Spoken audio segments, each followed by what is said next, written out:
ಕೋಪದಿಂದ ಹೇಳಿದಾಗ ಲಕ್ಷ್ಮಣನಿಗಾಗುವ ನೋವು ಎಂಥದ್ದು ಹೇಳಿ. ಎಂದಿಗೂ ಮಾಂ ವಿದ್ಯೆ ಜನಕಾತ್ಮಜಾಂ ಅಂತ ತನ್ನ ಸುಮಿತ್ರೆಯನ್ನೇ ಸೀತೆಯಲ್ಲಿ ಕಾಣ್ತಾ ಇದ್ದಂತಹ ಲಕ್ಷ್ಮಣನಿಗೆ ಇಂಥದ್ದೊಂದು ಎದೆಯ ಆಳಕ್ಕೆ ಬಿಸಿ ಬಿಸಿಯಾದ ಕಾದ ಕಬ್ಬಿಣದ ಒಂದು ಚೂಪಾದ ಆಯುಧವನ್ನು ಒಳಕ್ಕೆ ಸಿಕ್ಕಿಸಿ ಗರಗರನೆ ತಿರುಗಿಸಿದರೆ ಎಂಥ ವೇದನೆ ಆಗುತ್ತೋ ಅಷ್ಟು ವೇದನೆ ಪಡ್ತಾನೆ. ಅಮ್ಮ, ನೀನು ತಪ್ಪು ತಿಳ್ಕೊಳ್ತಾ ಇದ್ದಿ. ಈ ರಾಮನಿಗೆ ಸರಿಸಾಟಿಯಾಗಿ ದೇವತೆಗಳಾಗಲಿ, ಗಂಧರ್ವರಾಗಲಿ, ಸಿದ್ಧರಾಗಲಿ, ಮನುಷ್ಯರಲ್ಲಿ, ರಾಕ್ಷಸರಲ್ಲಿ ಯಾರೂ ಇಲ್ಲ. ಭರ್ತಾ ಜೇತುಂನ ಸಂಶಯ.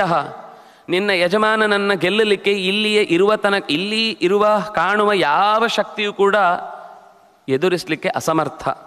ದೇವಿ, ಅರ್ಥ ಮಾಡಿಕೊ, ಇದು ಮತ್ತೆ ರಾಕ್ಷಸರದ್ದೇ. ಹೇಗೆ ರಾಮನನ್ನ ರಾಕ್ಷಸನದ್ದೇ ಮಾಯೆ ಈ ಆಶ್ರಮದಿಂದ ದೂರ ಮಾಡಿತೋ, ಹಾಗೆ ನನ್ನನ್ನು ಕೂಡ ಆಶ್ರಮದಿಂದ ದೂರ ಮಾಡುವ ಮತ್ತೊಂದು ಪ್ರಯತ್ನ ಇದು. ಅದು ರಾಮನ ಧ್ವನಿ ಅಲ್ಲ. ನನಗೆ ರಾಮನ ಧ್ವನಿ ಹೇಗೆ ಅಂತ ಗೊತ್ತಿಲ್ವಾ? ಎಷ್ಟು ವರ್ಷದಿಂದ ನಾನು ರಾಮನ ಆಜ್ಞೆಗಳಿಗೆ ಕಿವಿ ಕೊಟ್ಟಿದ್ದೇನೆ. ಎಷ್ಟು ವರ್ಷದಿಂದ ರಾಮನ ಮಾತುಗಳಿಗೆ ನಾನು ಇದು ನಿಮ್ಮ ಮಾತು, ನಾನು ನಡೆಸಲೇಬೇಕು ಅಂತ ಹಾತೊರೆದಿದ್ದೇನೆ. ಇದು ರಾಮನ ಮಾತಲ್ಲ.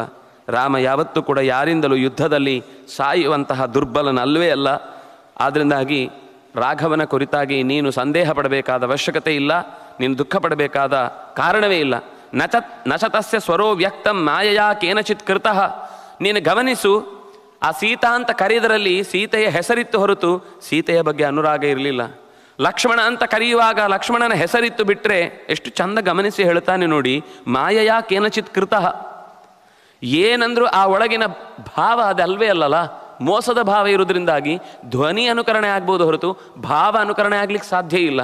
ಇಷ್ಟು ಸೂಕ್ಷ್ಮವಾಗಿ ಗಮನಿಸಿ ಹೇಳ್ತಾನೆ, ರಾಮೇಣ ತ್ವಂ ವರಾರೋಹೇ ನತ್ವಾಂ ತ್ಯಕ್ತು ಮಿಹೋತ್ಸಹೇ.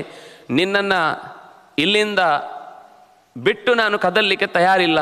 ಯಾಕೆಂದರೆ ರಾಮನ ಆಜ್ಞೆ ಆಗಿದೆ, ಎಂಥ ಕಾರಣಕ್ಕೂ ಈ ಆಶ್ರಮದ ಪದವನ್ನು ಬಿಟ್ಟು ನೀನು ನನ್ನ ಆಜ್ಞೆ ಇಲ್ಲದೆ ಹೊರಕ್ಕೆ ಬರಬಾರದು. ಸೀತೆಯನ್ನು ನೋಡಿಕೊಳ್ಬೇಕಾದದ್ದು, ಕ್ಷಣ ಕ್ಷಣದಲ್ಲೂ ಎಚ್ಚರದಲ್ಲಿ ಇರಬೇಕಾದದ್ದು, ಇಲ್ಲಿಯ ಪರಿಸ್ಥಿತಿಯ ವ್ಯವಸ್ಥೆಯನ್ನು ನೋಡಿಕೊಳ್ಬೇಕಾದದ್ದು ನಿನ್ನ ಧರ್ಮ ಅಂತ ನನಗೆ ಅಣ್ಣ ಆದೇಶ ಮಾಡಿ ಹೋಗಿದ್ದಾನೆ.